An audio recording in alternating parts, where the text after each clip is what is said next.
Welcome to Tower Talk Business Radio, where we bring you conversations with the top business minds on Long Island and around the nation every week. Featuring expert consultants and small business owners who have found success but are also willing to share their top tips, failures, and give gritty, matter-of-fact advice based on their firsthand experience. Now, let's get down to business on Tower Talk Business Radio on the voice of Nassau Community College, 90.3 WHPC. Hello and welcome to Tower Talk Business Radio, powered by the Nassau Community College Foundation. My name is Ray Schwetz, AVP of Business Banking at Jovia Financial Credit Union. We are focused on being the premier resource for business and entrepreneurship. We bring you weekly business advice, tips, tools, and services that help you grow your business. Plus, we interview the top business leaders in the industry. Helping provide us with business empowerment today is a leader in the life and wellness field and a very good friend of mine, Stephanie Marino. She's Stephanie Marino of Marino Holistic Services Incorporated. Welcome to the show, Stephanie. Thanks so much, Ray. I'm so excited to be here. Yeah, I mean, we should have done this a long time ago. So,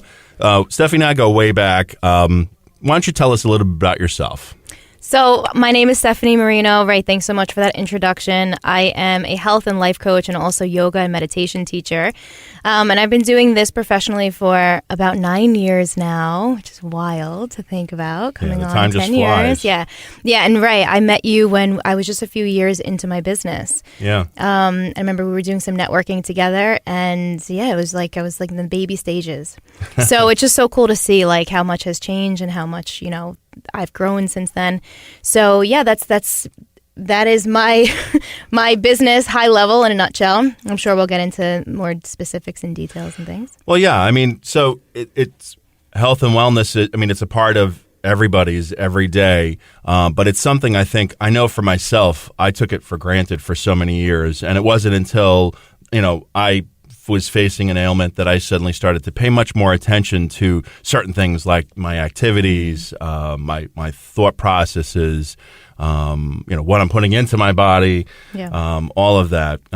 You have an interesting journey, though, for how you kind of got into the health and wellness. So can you talk a little bit about that journey, how you started that as not only a career, but like, I guess, a change in life for you? Absolutely. Yeah, well, it started with my own personal journey. And like a lot of people, I grew up in a really traumatic childhood. My father suffered from a lot of mental illness, really severe mental illness, and he was very abusive. And so I didn't have one of 6 siblings growing up in Brooklyn, and I didn't have control in my environment. So in an effort to seek control, I turned to food. And so that really quickly turned into disordered eating. So like that sort of anorexic binge cycle where I was like not treating my body well, not eating well. I had body dysmorphia. I was in a really unhealthy relationship with myself and with my body and with my mind and with my spirit. And I like to say that my spiritual awakening began at about 18. That's when I started sort of like dipping my toe in this field of spiritual development and personal development and learning about what I was putting in my body and, the effect that my thoughts were having in my life and on the world and in my relationships, etc. And so I just began my own personal journey of really wanting to heal my relationship with myself and heal my relationship with food and just sort of pave a better path for myself and heal from all of, I look at that stuff that I went through as one of the greatest blessings that I ever experienced in my life, because it really taught me so much and led me down the path of what I do today and who I am. And it's like I'm grateful for it, and that's really been my mindset for as long as I can remember. So as I realized that I started changing my journey in my life, and my world started changing just by the way that I was changing, the way that I was thinking, the way that I was eating, the way that I was living. I'm like, well, I'm onto something here. And I was always the person where friends would come to like for advice, like health advice and, like life advice. And so I used to be a teacher. I was a public school teacher. So my degree is in early childhood education. And so I was teaching for a couple of years out of college. And I just knew that there was more. Like I knew I wanted to teach, but in a different capacity. And so I got certified to become a integrative nutritional health coach 10 years ago. Had my first client within 6 months, and the rest is history. And here I am now. And I've gone on to get so many more certifications. And so now I take this really awesome, like holistic spiritual approach where we're looking at mind, body, food, spirit. And, we're looking at all these angles and seeing how, there's not just one pathway for health, right? There's not just one quick fix pill. There's so many different angles and verticals in which you can attain or start to improve your health. I don't think we ever arrive there. There's no such thing as arriving there. It's a journey and it's ongoing. And so it really requires a continual recommitment to, wanting to be in healthy relationship with yourself. And for me, that's what it was. And so the core of what I teach people is really how to come back into harmony and balance, and how to heal their relationship with themselves. And so for some people, it's their relationship with food. For some people, it's their relationship with their body. For some people, it's their relationship with their mind. Other people, it's their spirit. So everyone's sort of like access point is different. And then once you get in there, just the world opens up and there's so many avenues. That's what happened for me. It's like health coaching became lifestyle coaching, that became, then I got yoga certified, Reiki certified, and there's the life coaching, and there's a spiritual component. So it all just continues to build and build and build. And it's like that old adage, like the more you learn, the more you realize you don't know, that kind of thing. Like the more I learn, the more I realize like, wow, there's so much more to learn, and it's exciting. Yeah, it's funny you say that. A very good friend of mine who he's an expert in human nature as far as I'm concerned. He said that to me when we were in college together, that the more he learns, and he was in psychology, the more he learns about psychology of people, the more he knows he needs to learn more. Yeah. Or the less he knows, or however you put it. You put it much more succinctly. It's humbling. Yes. Oh, very. Well, and I have to say, coming from the beginnings that you came from, it's hard for me to even picture that because of how far you've come. You don't strike me as someone who's gone through trauma because everything about you is so positive. I think that's a testament to who you are and to what you do. So you mentioned there's a lot of uniqueness to everyone. Getting in is very different for everyone. What is it that makes you unique in your approach? Because there are a lot of folks in this field. It's kind of like me as a banker, right? I'm a banker, and bankers sometimes we get a bad rap, because we're in it for the commission or we're in it for that, So, but for me, there's a differentiator, and for you, there's a huge differentiator. Talk about that. What is it that differentiates you from others who are in this field? Yeah, I love that question, and I also really struggle with that question, and here's why. So I'm going to use the example, Ray, that you just gave in terms of you being a banker, right? Okay. You're such a unique individual. Like your spirit, your essence, your energy is just uniquely yours, your own. And from the second I met you, I picked up on that. Like I pick up on energy, and so I think that's what makes us, like industry and fields aside, that's what makes us so uniquely different, is that we all carry this unique essence, this unique energy, this unique sort of like expression of ourselves in the world, right? The paradox is that we're more the same than we are different. But then this differentiating factor, like I'm more of the abundance mindset as opposed to sort of like the competitive mindset, and healthy competition is healthy to a degree, right? But the perspective that I have is that I'm a life and health coach, right? There could be another life and health coach sitting right next to me, and we focus on really similar areas, right? Like holistic nutrition, disordered eating, lifestyle, behavior change, mindset, etc. And they may even focus, too, on healing your relationship with yourself. My approach is going to be very different than this person's approach because my unique energy, experiences, character, lifestyle, what I've been through, etc., and them as well, we take a different angle, we take a different approach, and because we carry a different sort of energetic expression of ourselves, of our soul in the world, we're going to attract different people. And so that's why I feel like, the life coaching and health coaching space has become so saturated in the last, just alone the last couple of years. And it's interesting to watch the field changing. And at the same time, I see some people are feeling like, oh my goodness, there's this scarcity and not enoughness, and how do I stand out and this and that. And I just kind of like let all of that fall to the wayside, and I just have this really deep level of trust that who I'm meant to serve is going to show up in my life, and what I'm seeking is also seeking me. So, and that's true for everybody, right? Like who we're meant to cross paths with in our life, nothing that's meant for us is going to pass us, right? So it's like there's this energetic attraction happening, like that I just trust that. Well, so what sets me apart is just that my soul expression is different than the next person. And this is why I struggle with this question, because it's like, it's such a common question in business, right? Like what separates you from all of the rest? And there's a paradox to it. It's like, what separates us? Nothing. But then what separates us? Everything. you know? Well, yeah, but it is true. It's when you meet someone, it's always like, all right, well, who are you and what do you do? Those are such common questions. But I think another thing that differentiates you, just personally from experiencing you, is that you're so genuine.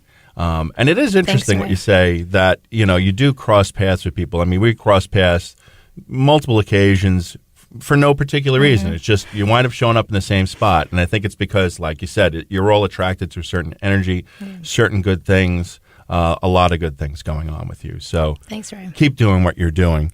Now, tell us about your day-to-day, because I have an idea of what your day-to-day is like, and I'm sure it's very different from what it actually is. Like, I'm picturing you... I want to hear your idea first. Okay, so my idea of you is that you're on the beach all the time. There's always like a sunset.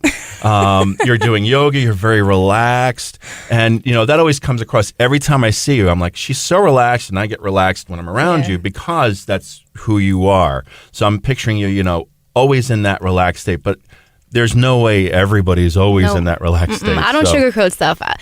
You're not far off from that picture. And honestly, I really do. I love the beach. I love the outside. I love nature. I love sunrises and sunsets and all those things. And I lived in Long Beach for the last 10 years. And we recently moved out of Long Beach, which I'm so sad about. But it's all good. Change is a part of life. And I trust the process. But so I'm not at the beach as much as I would like to be. But, I'm still in Long Beach a few days a week because I still have my clients there. My office is there at Bridgeworks. I still teach yoga there. I still play volleyball there. So my life is still really there in Long Beach. But my day-to-day varies on a daily basis, Some days I've got meetings and I'm driving all over the island. Other days I'm sitting here having a wonderful conversation. Some days I'm with clients. I'm working from home. Other days I'm in Long Beach working at the office. So I personally like that flexibility. And I like that every day is not the same. I like waking the night before. Every night I look at my calendar and I say, okay, what do I have going on the next day? And it's always like a surprise to me, oh, cool, I forgot that I was doing that, or although I'm excited and looking forward to doing that. Every day is so different. You are listening to Tower Talk Business Radio on the voice of Nassau Community College, 90.3 WHPC. I'm Ray Schwetz, along with Denisha Boston Hill, and our guest today is Stephanie Marino of Marino Holistic Services Incorporated. One of the things that I wonder how you do this, so obviously, for me, if I'm trying to lose weight, so I'm measuring my success by how that number is going down and how I'm feeling. If I'm more energetic throughout the day, all right, I must be eating better.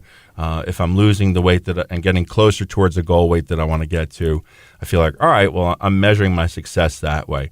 How is it that you measure success with the folks that you work with? So this is kind of a tricky question because in the space of coaching, a lot of the results cannot oftentimes be qualitative. They're more quantitative, right? Meaning, so how I measure the results that my clients are having is how they're feeling, how they're showing up, how their energy is changing and shifting, how their mindset is changing and shifting, how they're dealing with the certain stressors and obstacles that show up in their life, how they're engaging in the different relationships in their life, how they're moving through obstacles. And so sometimes it's not that concrete, qualitative. Where am I using these words properly? Qualitative or quantitative? I guess you can't really quantify it. How much weight is being lost or how much you're shifting in your mindset. And I think that's where in the coaching space it gets a little tricky because sometimes it's well, how can you measure those results? And if we're looking just for a term of measurement by looking at the number on the scale, in fact, this could be a whole other conversation. And one of the biggest reasons why I do what I do is that kind of mindset actually keeps us stuck, right? We become fixated on this number on the scale, just sticking with this example. And then we start really obsessing over every calorie, everything, every pound. And then at that point, weeks and months, and sometimes for people years go by. And it's I have been miserable stressing myself out. When have I actually lived? Right. And it creates all of this anxiety socially around food and everything. So my approach, I do not market or teach weight loss. When people come to me with weight loss goals, I actually help them understand what's behind that goal. And we look at other ways to target that. So instead of getting to a certain number on the scale, let's make the goal, how do you want to feel? Or what's the kind of lifestyle that you want to make? Or what kind of changes do you want to do? What kind of movement do you want to incorporate into your day? What kind of self-care practices? Because that's much more sort of like attainable and reachable, and it makes the process more enjoyable. And I think the process is so much more important than the outcome. And when we're only fixated on the outcome, we're missing all of this sort of like nuance and everything that shows up in the present moment and in the unfolding of it that's actually guiding us and supporting us to be able to succeed with more ease.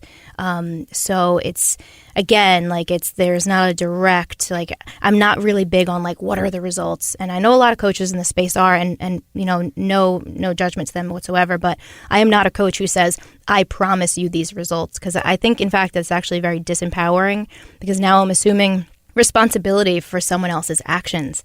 And when people come to me, they're actually in a disempowered place and they want to feel more empowered. And so one of the biggest pillars that I bring people into is like tapping into their own intuitive wisdom, their own intuitive knowing, and teaching them how to remember that they have this inner well of resourcefulness and that they have to sort of cultivate this strength within themselves that they've somehow lost along the way. So I will never say, I'm going to get you these results. I can't take responsibility for that. I literally can't, right? They are in control of that.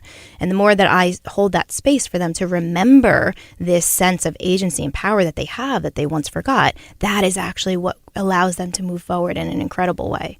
So the results that my clients create on their own, like through the course of our work together, blows me away. Like session after session, they come and it's just like I'm seeing them evolve and shift and grow and like become more confident and heal their relationship with themselves and with food. And I'm just like, wow. Like every day, it's just a testament of like, this is why I do what I do. It's just so beautiful to witness.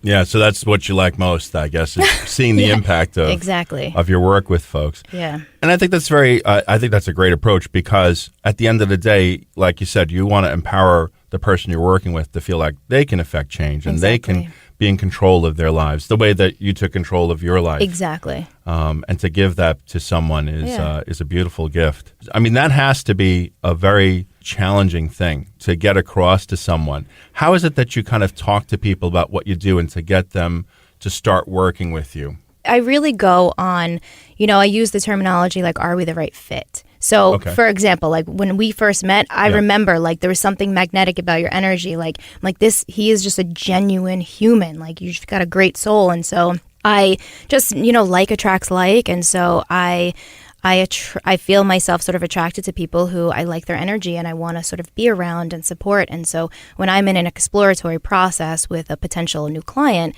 I like to take my time and I like to really get to know them, and I want them to get to know me and my coaching style. And there's very different coaching styles out there. So, we really take our time to feel, does this make sense? Is this the right fit? Right. And at the end of the day, I have to feel confident in my ability to support them, and they have to feel confident in their ability to show up and be an active participant in the coaching process. Right. So the people who I work with are really ready to do their work. They're ready to show up and they're ready to, dig deep. And because this kind of stuff is not for the faint of heart, not everyone kind of signs up and says, okay, I'm ready to like dig deep and look at all of this stuff that I've buried and all of this stuff that's keeping me in suffering. It takes a certain degree of like readiness and having been in a place of sufferings for so long that they're ready to just change it. So I oftentimes will really I'm attracted to people, and people find me who are really ready to do the work, because I don't do a surface approach. Like I go deep with people. Like I get people, it's like, you have a goal, what's underneath that goal, and what's underneath that, and why do you want that, and why do you want that? And then we get to this core, this like root place of like, wow, they realize I didn't even realize that was the thing that's driving me wanting these things. And so I think that's really what differentiates me, is like I have this ability to really like go really deep with people pretty quickly. Yeah, and you can see that in some of the testimonials, that I've read on your work with people, and I've experienced that personally. I tend to, when I meet someone who's like a personal trainer type, I tend to run in the other direction, because I'm like, oh boy, this is somebody who's going to want to tell me what to do, or tell me what to eat, or that I got to work out more, or I would be in better shape, or I'm going to start to feel bad about myself. Yeah. And you have the opposite effect. It's more like, I want to know more. Like I start to ask questions, and I start to want to emulate what it is that you're doing to make yourself feel happy and complete and healthy. So I think that approach really does And work. that's a good point that you make too, Ray, about like not wanting to be told what to do. Nobody wants to be told what to do. And in fact, that's extremely counterproductive. And so it's funny. Some people will come to me and they'll say, I just want you to tell me what to do. And I'll say, I'm not the coach for you, because I'm not going to tell you what to do, because this is going to be a waste of your time and money. I want to teach you how to tap into yourself so you can learn that you know what to do and you don't need to look outside of you. That's certainly a misconception, I think. What's the biggest misconception when folks meet you, or they read about you, or they assume they meet you in a networking event? All right, well, what's the biggest misconception someone has about you? I don't know what the biggest misconception that people have about me specifically. Maybe I do. I'll speak largely in the field. I think that that the biggest misconception is that as life coaches and health coaches, we know it all. We have all the answers, and we have all of our shit together. Excuse my language, right? And it's so funny. I was on a coaching call the other night with a client, and he had insinuated that you have all your stuff together. And I was like, whoa. I don't have all my stuff together, and nobody has all of their stuff together. And anyone who's claiming that they have their stuff together, they are full of I say that in a sort of like a joking way, but I think this is what allows us to really be on the path in a really authentic, sort of honest way with ourselves. And it goes back to what I was saying before about, the more you know, the more you realize you don't know. The biggest misconception is coaches know it all, have it all figured out. No, I don't. And I never will claim that I do. And I think that's what allows me to be a great student of life, which then allows me to be a really great teacher. I would agree with that. It's interesting. The more you think you know, the more you realize you need to learn more. And I do feel like every day, I think I've got to figure it out. And then you get something new and you go, oh, okay. God's got a sense of humor. No, I don't have it quite figured out. Yeah. And every problem is life-giving. Every obstacle, every challenge that shows up in our life, it's an opportunity for us to grow and strengthen and learn and apply the stuff that we're learning. And it's really, I look at it as very beautiful. It's like all the challenges, and I'll be honest, I'm going through a particularly challenging time in my life right now. And every day I'm just like, okay, I'm going to show up with grace, and I'm going to look for the silver lining in everything, and I'm going to really focus what's in my control and not obsess over what's not in my control. And just acknowledge, okay, this is showing up for a purpose, and I trust the process. For challenges, this has been, the past couple of years have been a couple of years of big challenges for a lot of us with the pandemic and everything. How did you kind of tackle that one? And how do you tackle the challenges that, well, I know you certainly attack them with grace, but how is it that you look at a challenge and then start to figure it out and overcome it? Well, first is the Freakout Mode. Yep, okay. Right? It's like you go through all the stages. You go through all the stages. That might be the longest stage for me, but go on. No, look, we're so human. We're having these human experiences and the full spectrum of human emotion. How do I handle challenges? One second of the day, one step of the day, right? And it's sort of like I check in with it myself and I say, okay, is this thought, is this action, is this behavior serving me? Is this helping me move forward, or is this pulling me back? And so multiple times in the day, we'll have that moment of check-in, that checkpoint of okay, am I going in the right direction? Am I in the right sort of am I going the right way? I don't have a direct answer in terms of how do I handle challenges? Life is going to continue giving us challenges till our very last breath. I think though, one philosophy that I have is I seriously, and this is an unwavering belief that no one can rip out of me, is that I trust the process no matter what. No matter what is going on, personally, collectively, I trust the process. I do. I just have this belief that everything is unfolding the way that it's supposed to, even when we can't understand why, even when it's very unpleasant, even when there's a lot of heartache, even when there's a lot of, suffering. I just trust that that's happening for a purpose. We're all here for the expansion of our soul. And what allows that expansion and that growth is going through the contrast and the nuance in life. We cannot have things sugar-coated the whole way through. And so I think having a mindset where you're really trusting that process really allows me personally to really move through it in a way that's, where I'm not unraveling and losing myself, right? So it's just moment to moment. Okay, am I in trust, or have I fallen out of alignment? Okay, get back in trust. I fell out? Okay, get back in trust. It's just a continual sort of resetting. I love that. Yeah, that makes a lot of sense, because you know what, the hits just keep coming. So exactly. you got to keep going with it. Yeah. All right. So now I myself am a little bit ADD, so I need this kind of thing to kind of help me keep on track. We always read headlines and, we kind of assume, all right, well, that's the news. But so I'm going to ask you something that seems a little crass, but it's not. What are the top 5 bits of advice that you could give to someone for what they should follow to continue to be happy with their lives? Step 1 is find within yourself a willingness to befriend yourself. So I believe that we cannot reach any of our goals or achieve any of the things that we want, or maybe we'll get there, but we're not going to be fully happy and satisfied. There's always going to be sort of this insatiability to it, this not enoughness. And I think the antidote to that is you've got to find a way to be in healthy relationship with yourself. For a lot of people, like this term self-love has become sort of like a big buzzword. And for a lot of people, that's an abstract concept. They're just not sure how to practically sort of like apply it or like tackle it. So I think an easy access point into that is kindness. Like, just can you find ways to start treating yourself with more kindness, to start caring for yourself in new ways, to start making a commitment with yourself that you're going to figure out how to be your friend, right? And for me, that was a starting point for me. I hated myself when I was younger. Like, I had horrible self-hatred. And I hit a point one day where I was like, I need to figure out how to like myself. Like, I don't think I'm ever going to be able to love myself, but if I can at least figure out how to like myself, that's the starting point. And for me, that's what it was. I was like, wow, okay. I'm like acknowledging that I'm worthy of my own kindness and my own sort of affection and my own caring. And so that's the game changer. Like, that has to be at the root foundation. If that's not there, it's like trying to build a house on sand. You're not going to have solid foundation. So that's first and foremost.